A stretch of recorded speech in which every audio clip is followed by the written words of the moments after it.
What is going on, my friends? My name is Parker Andriese, DJ of 10 years and host of Behind the Energy podcast. I've been able to meet some pretty awesome people along the way, and we're bringing them on here to go behind the energy, sharing their stories, lessons learned, and shine light on some of their major milestones. If you're into DJing, the event industry, or entrepreneurship, I think you'll dig the show. I really appreciate you being here with me. Now that we've set the table, it's time to jump right in and get started with today's episode. Party people, ladies and gentlemen, listeners, and my mom now, she listens to the podcast. Welcome to Behind the Energy podcast, part 2 with Alex Jaramillo. I want to You did it good. Yeah, Jaramillo, thank you. It's a scary last name. I was scared to say it for many years. And I was married to my husband, so. You didn't have your last name for your whole life. Thank you. Okay, right. Thank you. If you didn't listen to part 1, I want to encourage you to take a step back or pause.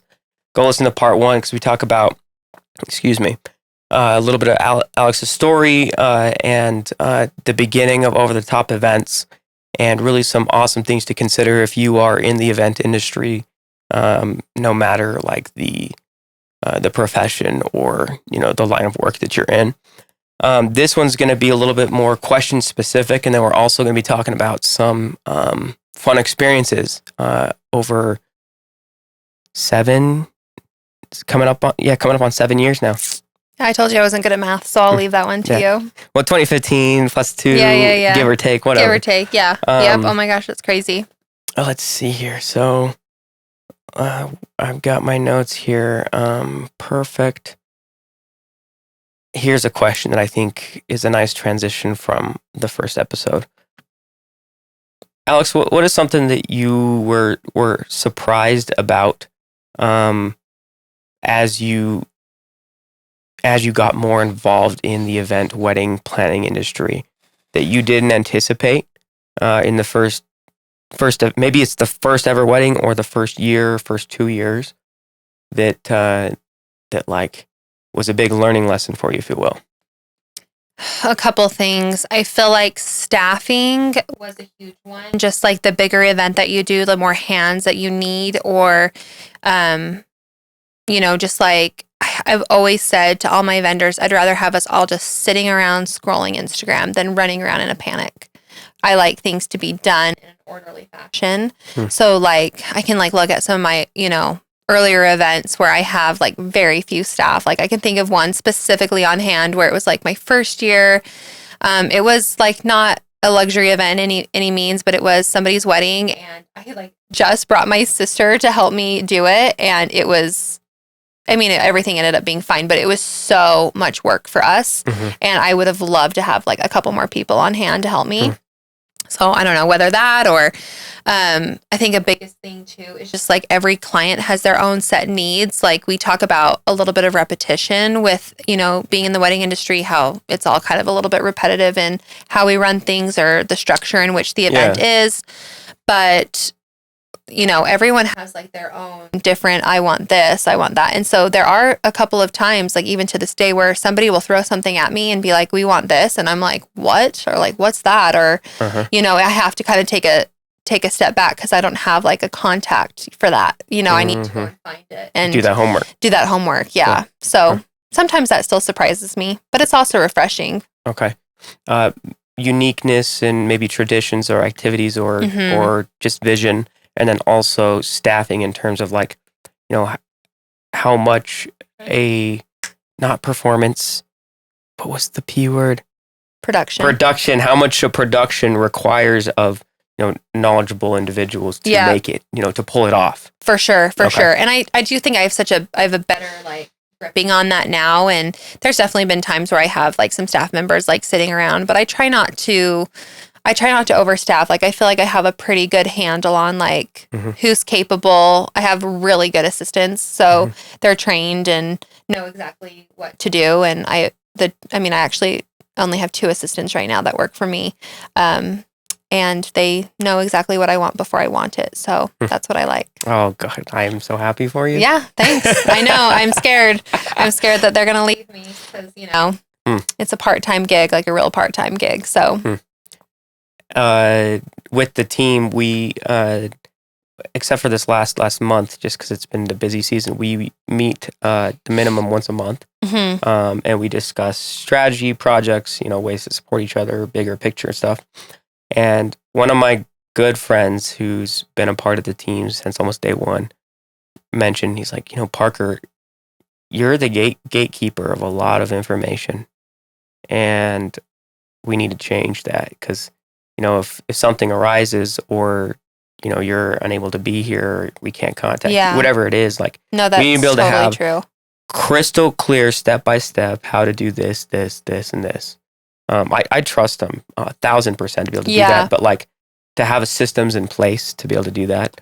But the fact that like your team members are already a step ahead of you, I love that. They're a step ahead of me on like what needs to be done wedding day, but I really should like sit down with a couple of my assistants and just say like, hey, heaven forbid, like I die in an accident. This is like where you need to find everyone's information because my clients would be screwed. Like it's me. Like my staff works day of event only. Like when you book me, you get me. It's not. Wow. It's not. I don't have other planners on my team. It's me. Okay. Yeah. I don't think we need to go in that topic conversation. I do want to jump back to the nature of planning, if you will. In the event, we've got some friends listening or watching that have entertained the idea of getting in the event industry or the planning sector, or professional planning, high end. To maybe give a little more context, and then maybe even some things to think about or resources to like, further along that avenue. So earlier in the previous episode, you used the word sweaty to describe it. Kind of a joke. That can be like the title of your episode. Sweaty Conversations with Alex Jaramillo. Yeah. I know it's kind of a joke, but can you, Alex, maybe shine a little more light on what you mean by that? What it means to be sweaty. Yeah, what it means to be sweaty. Yeah, it's a whole thing. I mean, so I had a client actually, I think it was 2 years ago, it was 2020. And the fiance exclusively called me J-Lo. Like that's what he called me. He didn't call me Alex, he just called me J-Lo because of the wedding planner movie that J-Lo is in. You probably haven't seen it. You can go home and watch it. Do my homework. Do your homework. It is nothing like what we do. First of all, she falls in love with the client, which it's like, that's not going to ever happen. That's a movie. That's a movie. Okay. But she like shows up to wedding day. She's like got her slicked back bun. And you know what? Some people like look glam. I do my best to like look professional, look cute, whatever on the wedding day. But what I mean by sweaty is there's a lot of running around. Summer weddings are huge. It's hot outside here in Utah. I mean, it's been like over 100 degrees for like the last like 8 weeks. And I'm like so over it. I mean, it's just like hard work. It's not a glamorous job. I think a lot of people picture the wedding planner to be like really sleek and just, got her clipboard and like walking around and making sure everything is like going smoothly, which we do. But I just don't think that it's like glamorous. It's hard work. It's heavy lifting. I wear tennis shoes the majority of the time, like when I'm setting up, and I'll like change into a heel later, like rocking a cocktail dress with a pair of sneakers. Like it's just like is what it is because it's heavy lifting and it's hard work. And so my client a couple of years ago, he just would call me that because of, that movie. And I always just like laugh because it's like, it's nothing like that movie. It's not at all like that. I think you did a great job at painting the day of picture. Can you talk to me a little bit more of like, moment of inquiry, everything between? Yeah. So like, it depends. A lot of my clients book me a year out. Yeah. Because besides their venue, their wedding planner is like the first thing to like line up, whether you just want to be on my calendar or, I'm helping you start to finish. So a lot of my people, like I mentioned, I'm almost fully booked for 2023 and I'm booking already like for next October. And it hasn't even been this October. So that kind of puts things in perspective. I do have like a timely order in which we do. The way I like to plan things is I'm not like the type of wedding planner, and no shame to anyone who does this, but I'm the type of wedding planner that likes to plan in like a to-do list formation is what I like to say, versus, me being like radio silent and then like giving this big presentation to my clients saying like, you could have this all for a price of this, like I don't do anything that way. I have like an in-depth conversation with my clients, talk about their needs, their wants, the things that they like aspire for their wedding to be, their top 5, like the things that are like the most important to them, like what they want to spend their money on. And then I plan in a to-do list formation with the things that are like the most important to the things that are like less important, like a wedding cake or maybe like a welcome sign or stationery that goes on your plates during dinner, whatever. And this list is custom designed for each couple that you're working with. Yeah. Wow. I have like a little bit of a format that I follow for myself, but every client's different. Everybody has different needs and wants, so I make it as custom to the client as possible. And I really like to carry out their vision and like the things that they like, but I just make it happen, because a lot of times people know what they want, but they just don't have any idea where to start. And then of course wedding days, that's a whole thing. Like I'm usually at the venue like at 10 or 11 a.m. and I don't leave until after midnight. So it's an all day thing. And you are in recovery mode the next day or the next 2 days. Do not contact me. Yep. I'm not picking up my phone. Yep. I know it's hard, especially with kids. I want to like sleep in the next day and they're excited to see me or whatever it is. So, I just am really like lethargic the next day because you're just so tired. And you're usually got a little bit of heat stroke because, like I said, sweaty. Yeah, you're outside, you're doing or something like that. Yeah, totally. Yeah. Yep. Yeah. Do you know the videographer Chris McLean? I'm not sure. He's awesome. You'll have to look him up. But he actually got shingles at one of my events in 2020 from being in the heat all day. Really? I mean, I shouldn't say like my event, like it's my fault he got that, but it just goes to show you that, again, it's not glamorous. Like, and the, videographers everywhere where the couple's going to be. And we're all in black. Yes. Yep. Yeah. You're shooting outside if it's in the summer. Yeah. He was literally hospitalized the next day. My God. Yep. Wow. I know. Crazy. Okay. Wow. Drink water. I don't want to scare anyone, but these details they're very, very helpful, I think. Yeah. Like don't be naive thinking it's going to be easy. If you could potentially, if you could give, a piece of advice for someone who maybe has done, has helped a friend out, has shadowed a friend, or something that wants to explore more or really take this seriously, what would you like to share with them? I would probably say, ask a mentor, somebody that you're friends with, like in the event industry, like maybe take them to dinner and just like ask if you can have like a transparent conversation with them. Like ask questions. Like, I don't think that there's anything wrong with being,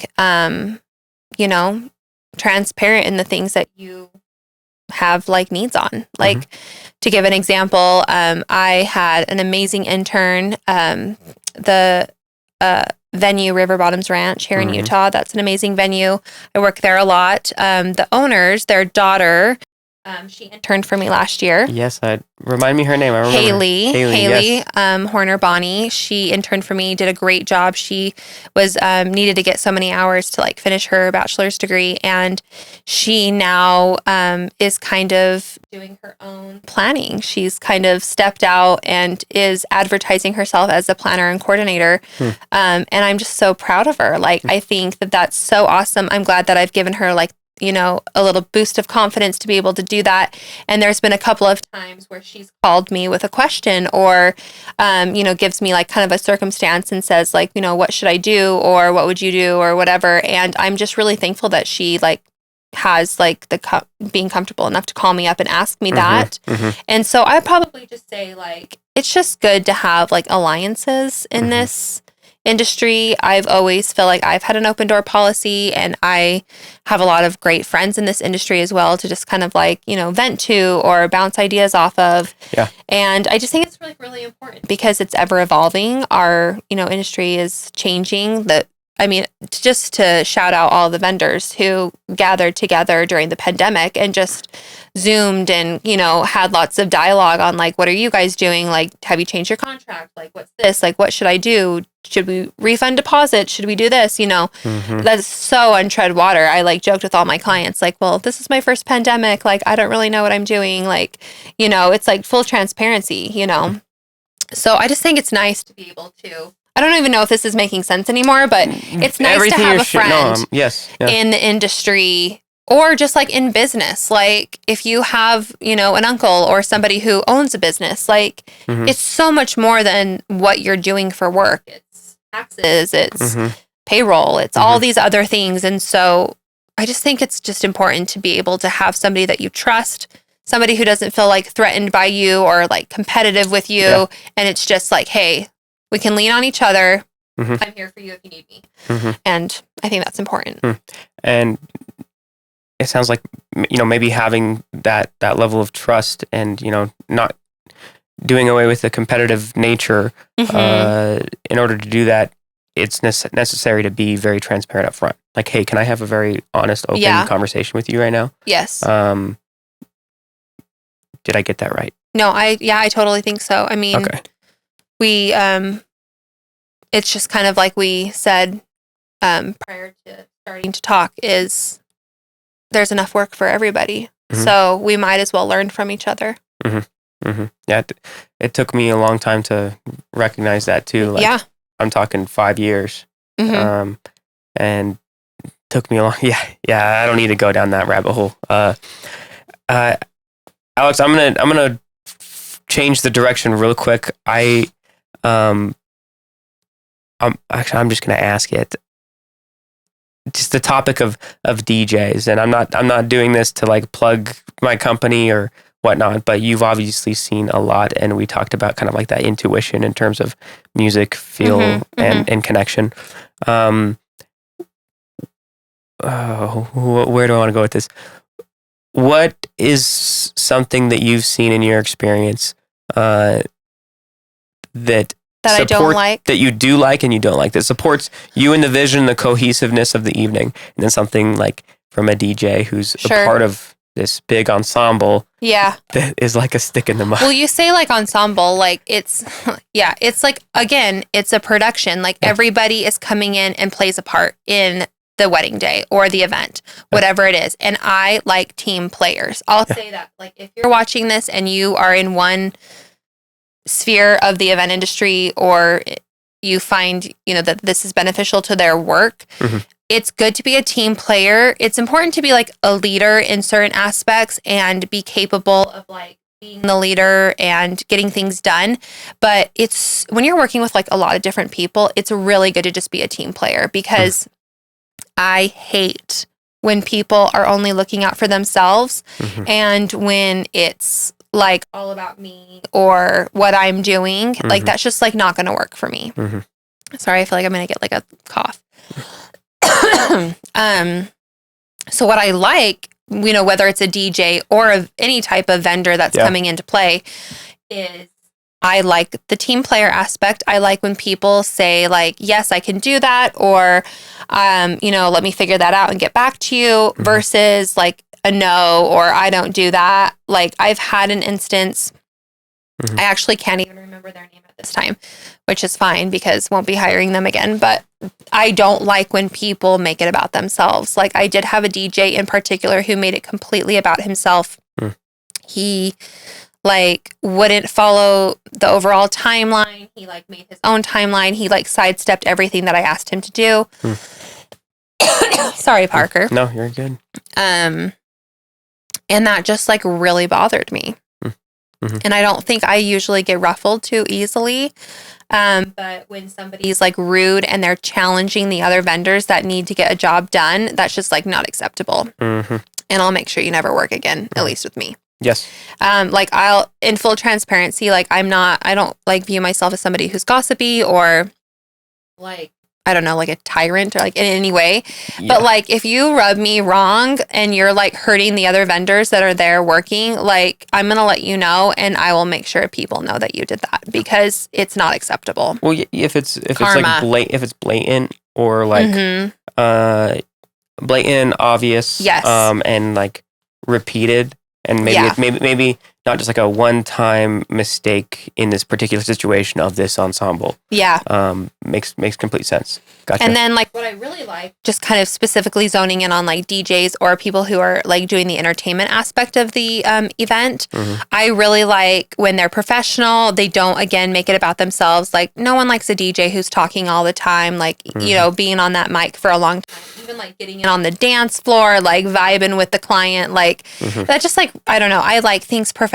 I like them, you know, we'll just leave it at that. But, so somebody who's organized, who's like really good at making announcements and like vibing and being fun, but again, like being professional and like knowing when to speak up.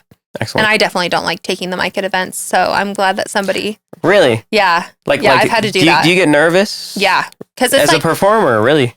I mean, I've just been out of the performing game for such a long time, and it's like not scripted, you know. So like, like you, I feel like when you DJ, like you know when to say, you know how to say like certain things, like for certain announcements, and it like comes out so suave and like clear, and like you know what you're saying. Where I'm like, I've thought about that the whole time we've been talking on this podcast. Like, am I jumping over my words? Because no, you're not. No. You know, it's just like talking off the cuff. Like I can either do it sometimes, but like not if I'm put on the spot. As an overthinker.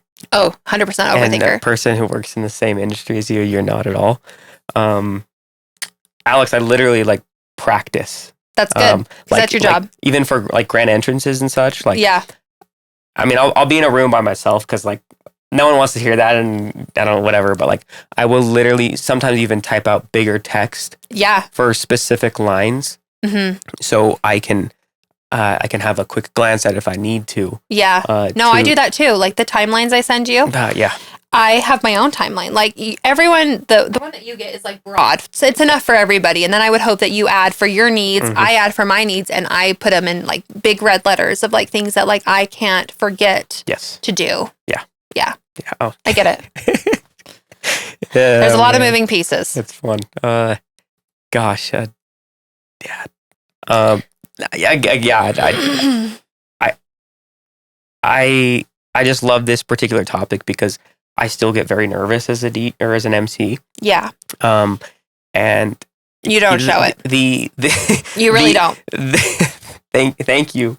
My heart is literally pounding sometimes, but like the timing, the word choice, the clarity, the message, the level of engagement, like those are all things that really play a big factor into it, even if it's a simple kind of like informative announcement, if you will.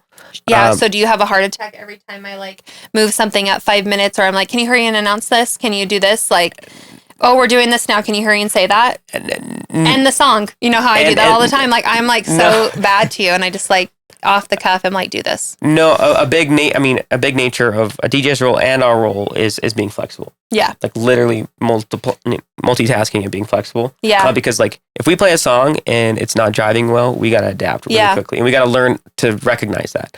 Well, that's the timeline of the event. Like if the send off is scheduled for 10 o'clock, but they want to leave at 9:20, like you just do what you got to do. Yeah. Like we make those. It's only structure.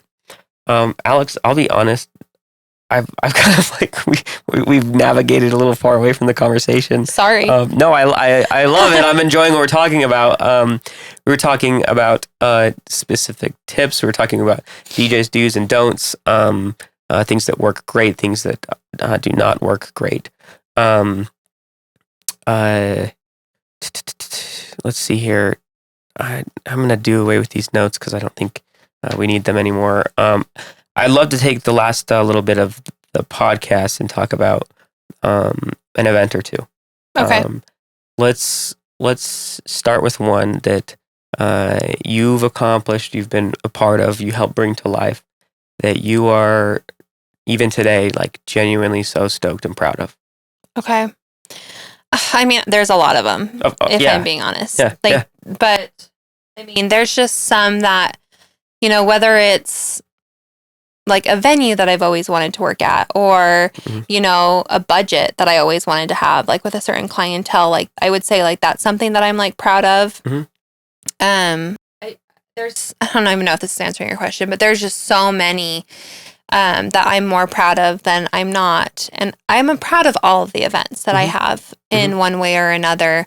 But I don't know. I mean, I had one just a couple of weeks ago, this past July, of just clients that I just fell in love with. I mean, it's always makes it even easier when you just love who you're working with and you want to do anything for them. And that's the type of person that I am. Like, when I feel like I do have a special bond with the majority of my clients. There's been some, I mean, for sure that it's like good riddance, like we'll see you later. Yeah. But for the most part, all my clients and I have a really good relationship.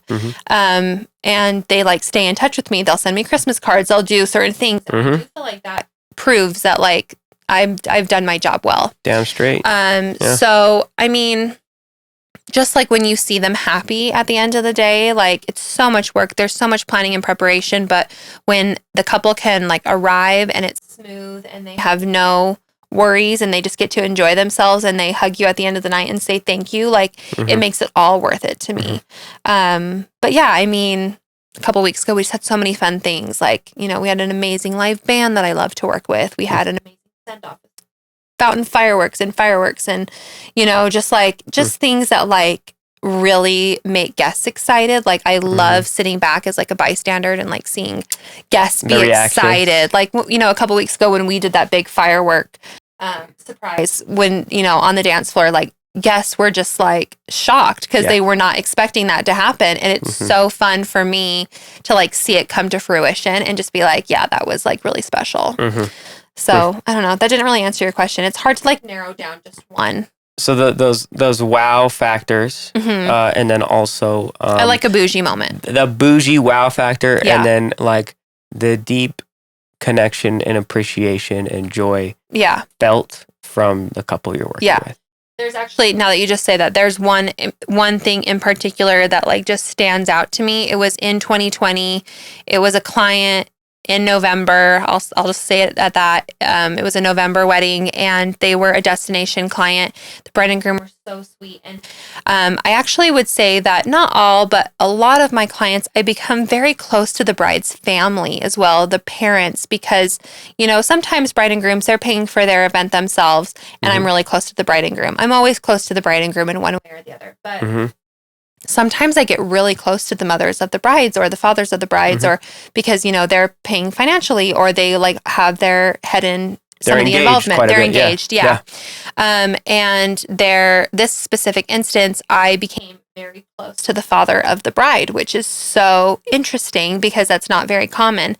And he was just so sweet and just like very thankful. Him and his wife were so wonderful to work with. And he, like wrote me a really nice letter on like how much like stress I took away from them and just how I made the day, what it was, and like just how like they could never thank me. And I just like I still have that letter because it just like means a lot to me. Like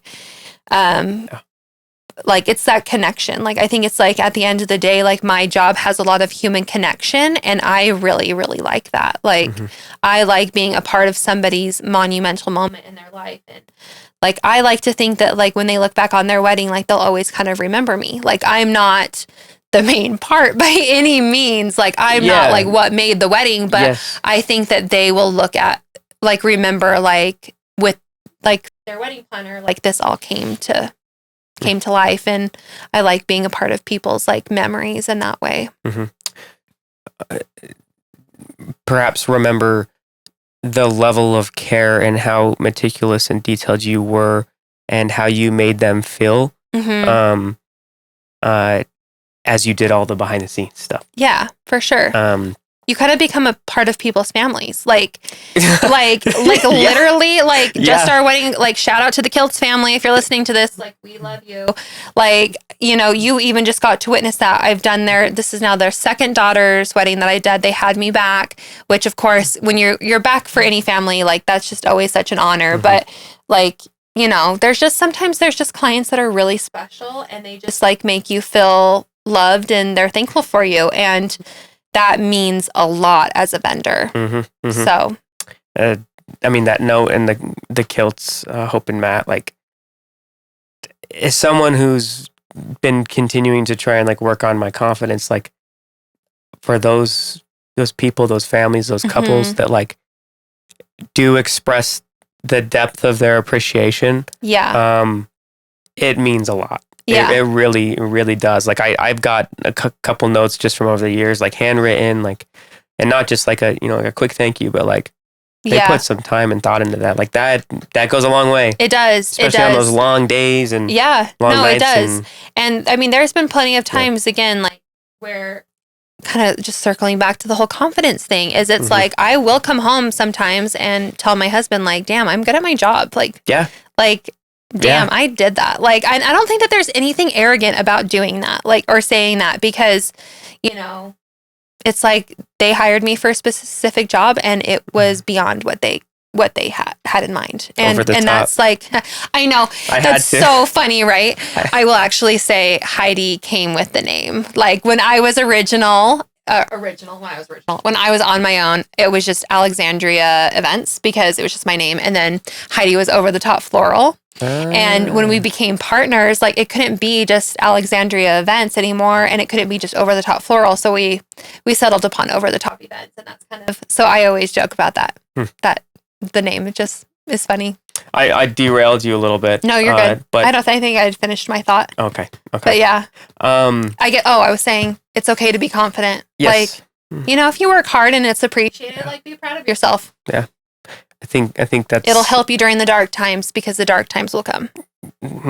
I hear you loud and clear. I've been kind of like tapping into that a little bit more as I've just graduated in December and been doing a little bit more of the DJing that I love and more of my creative work. I'm like, damn, I killed that. Like, yeah. I will say, like, I mean, I don't want to get too negative here as we're having like an uplifting conversation, but we've kind of talked about self-worth. We've talked about, having the confidence and, building, trust with your clients and whatnot. Yeah. And when I say like, there'll be dark times, like I have had a handful of clients that are like not great, like more good than not. I probably have only had maybe like, 3 or 4 clients that I'm like, yeah, you are toxic. But I just think that there's something that every vendor, like if you're going to take away one thing from this, it should just be like, no matter if you're starting out in the industry or if you've been in it for decades, like nobody deserves to be treated like poorly. Like you are a person, you're a hardworking person, you're somebody that's trying to provide for yourself. Like I think that there's nothing wrong with removing yourself from a situation or foregoing a contract if somebody is not appreciating what you're bringing to the table. And if you're doing your job and you're, not slacking and you're providing like what you would provide for anyone else and they're still like kind of like treating you like, I don't even know like how to say it. Like you can forego that contract because it's just not worth your time and energy. And there's been times in the past where I wish that I would have, given somebody back their deposit, which I don't do. And their deposit's non-refundable. And just say, you know what? I think it's best if we go our separate ways. You're not worth my time to gain back the control. Yeah. Respectfully, like. Yeah. I hope that made sense. Like, it makes. And luckily there's more good people than there are bad in this world. And I think that especially like during today's world, that's important for us to remember, but it's just like not worth it. I don't like entitled people and I don't like people that make other people feel lesser than. And that circles back to being the team player as a vendor. You need to be a team player so that we all get the job done and we have fun while we're doing it. I mean, that sounds so corny, but like, there's nothing wrong. Like nobody wants somebody to show up to work being like the boss. Yeah. You know what I mean? Yeah. I feel like even if there's even like essence of that at an event, like I'm just not nearly as connected with the present moment and able to do my best job. My best work. Yeah. It's okay to say no. It is. And I've learned that over the years. I love that because it's like kind of different topic, but like there's some similarities and opposites in like saying yes, opportunity, and it's okay to say no. Finding that line and that transition pivot point is something I would want to encourage vendors who are listening to spend some serious time considering. I would also like encourage like people, like whether how you get your clients, like, you know, whether it's a conversation or, you know, if you feel like you're at a place in your business where you can have a conversation with somebody just to like fill out the vibe, you should, because, you know, you're doing somebody a disservice by having them come on as a client if they're not a good fit for you. Yes. Because it's a disservice for you and for them. And Yes. again, it's okay to say no. Like I've turned down people where, you know, whether it was our personalities weren't really clashing, or I just like didn't have like a good gut feeling, or, you know, their overall aesthetic is not like my favorite aesthetic and I wouldn't enjoy doing it or do it in the justice that it probably should be done in. And I just think, you know, that's okay. It's okay to say no. I do want to like tack on to that, you know, for those events that we have done, that even though maybe we weren't the best fit, like we still did our best absolute job, you know, our absolute best job. Yeah. But looking back on it, you could have like told yourself, I could have told myself like, there's plenty of work for all of us. Yep. And there's someone, there's something to be said about stretching yourself and, you know, learning new things or whatnot. But also there's someone who's going to do an incredible job for them and be an even better fit. Let's let them, you know, let's introduce them. So yeah, exactly. Exactly. I was going to ask you one more quick question related to events, but before we go there, or if we go there, Alex, is there anything else you wanted to share? Like, I'm really loving where conversation's been.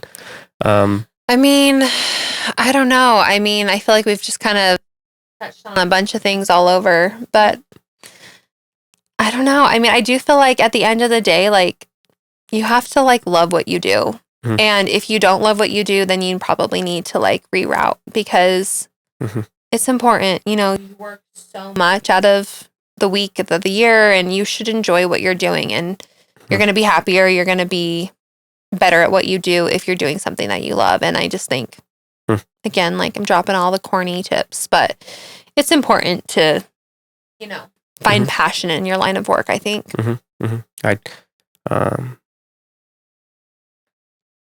I'm not going to add on to that because I honestly think that's a very appropriate place to pause or to call it wraps. Even though 2023 is almost booked out. Where can people go to find out more about Over the Top? You can follow us on Instagram at overthetopevents.ut. That's an events with an S on the end. And then you can find our website there. You can, you know, contact all the ways to contact us are through Instagram. And of course, we'll lead you to our website and whatnot. Perfect. So is there like a contact form and information on there? If you head to our website, then you can fill out a, you know, form that gets sent to me directly, and I would contact you and talk to you more about your events. So perfect. Alex, thank you. Yeah, thanks for having me. For being here, for encouraging me to have more confidence and challenging me. I'm not saying this just because I'm on your podcast, but I'm very impressed by you and have since the moment we met. And so I don't say that to just anybody, and I think that you're killing it. So thank you. Keep it up. Thank you. I remember exactly where I was when we had our first phone call conversation. And you know, Cooper making that intro. This is, you know, just like more me rambling or talking to the listeners, but like Alex has opened a lot of doors for me. And like I've shared a little bit about this in previous episodes, but starting as like a 16-year-old kid DJing, and not understanding the value that I was bringing, or not growing with, you know, not emotionally and like mentally growing with the growth of my company, my DJing, really set me back. And, you know, I was thinking smaller 5 years in, you know, 5 years in, I was quoting like $500-$600. Like that was great. And, you know, there's nothing wrong with that if, you know, you're just starting out, but like your friendship and kindness and like partnership, you know, for the events that we've done, like has challenged me to like think bigger and recognize like my value and quote with confidence and quote, you know, with, you know, work with the couples that are a much more like aligned fit, what I'm trying to say, Alex, is thank you so much. You're welcome. And I think goes back to your point in having those supportive people in the community as well. It just circles back to like, what we said earlier is go to that industry party, put yourself out there, make a contact, because, you're just like, never know like where it might lead, or, one job might change your life. And, I've had that. I'm glad that you've had that. I'm happy that I could help give that to you. I mean, when you told me that, it, made me so happy. I wasn't even aware that I had done that. And I'm so grateful, it's good. It's good to, we can't all do this alone. It's good to have friends to all accomplish our goals together. So, my last little thing I want to throw out there is seriously go check out her Over the Top Events Instagram. There's like a 12-foot, 10-foot tall cake and like so many beautiful photos. Yeah, awesome fun things. Over the top is not, what's the words for this? Over the top is no exaggeration. My friends, this is going to be it for episode 52 of Behind the Energy podcast with Alex. And we'll catch you next week for episode 53. Alex, thank you. Yeah, thanks for having me. I'll see you on Wednesday. Yep. See you at the event. Peace. That is a wrap. Thank you for listening and going behind the energy with me. If you loved it, thumbs up it. You can follow me on social media at Parker Andriese and check us all out at bringingtheenergy.com. As for now, we are signing off, and I'll catch you next week for another episode. Peace.